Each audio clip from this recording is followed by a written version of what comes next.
Turns out in life that your most important decisions are always made with instinct, intuition, taste, heart. The reason I amassed my following, the reason why I continue to retain it, is because my percentage of this far outweighs every in this room. I mean it. The reality is, this is the greatest time to be alive if you're growing, you're learning, you're educating, and you're developing valuable skills. The number one thing that has made us successful by far is obsessive compulsive focus on the customer as opposed to obsession over the competitor.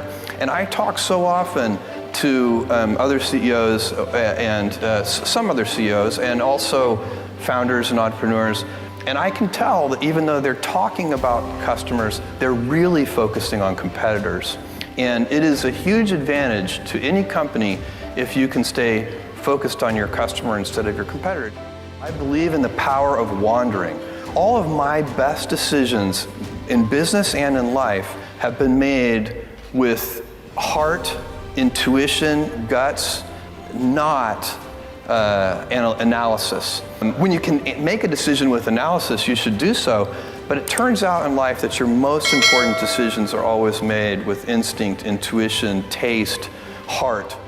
I'm a humongous believer that ideas are shit and that execution's the game, right? We've all got ideas. Everybody's got ideas. Do you know how many ideas we all have here? We could probably sit here for the next 2 hours, draw them all out, record them, and predict the next 78 great startups over the next 9 years. So I think the thing that is another theme in entrepreneurship is there is way too much fodder brought to the idea. Uber was Magic Cab 3 years earlier. Uber is not an idea. Uber existed. It was called Magic Cab. But the guys that executed it sucked, so they lost.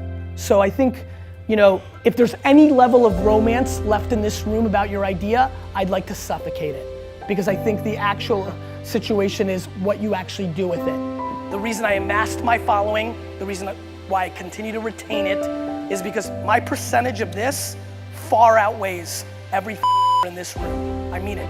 That's how I feel and that's how I try to roll every day. And I promise you, if you are able to figure out how to afford the allocation of this in your business more, your long-term value will be dramatically higher. Your long-term business success will be dramatically higher. Your grandparents, your great-grandparents built businesses based on this. It's how we built the whole thing. We got really lean and mean when we went to the suburbs and big box stores and all we cared about was dollars, and it's great. And the data matters, and continue to use it and use this tool and understand it. The one breakthrough for all leaders is constant, never-ending improvement. And that means educating yourself and continuing to develop even greater emotional mastery, because that's what affects whether you execute or not. The opportunity for self-education is there. We have to change our psychology from, I'm gonna do what everybody else does, and I'm mad because it doesn't work anymore, to the reality is, this is the greatest time to be alive if you're growing, you're learning, you're educating, and you're developing valuable skills. So instead of complaining, you gotta say, where are the skill sets valued in the marketplace? And how do I work harder on myself than anything else? Because if I become more valuable, then I will be able to give more, do more, and change more. When I interviewed Warren Buffett, I asked the most important investment he ever made in his life. You know what he said it was? I was thinking all the companies he'd done, you know. He said, Tony, go into Dale Carnegie. I said, what? He goes, because by developing myself, that's the most important investment. Those skill sets, learning how to persuade, learning how to speak, learning how to influence, all my ideas would have died on my lips if I hadn't been able to influence, and I learned it from that little course. Most valuable thing I ever did in my life, he said. I'd say the number one common thread of anybody that I work with is successful. Financial, athletes, people in politics, it's hunger.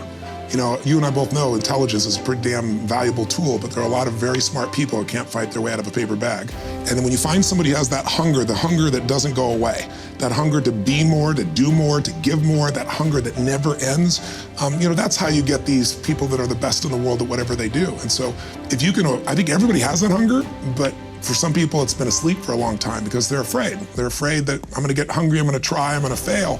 And so it's human nature to protect yourself from the fear by just lowering your expectations.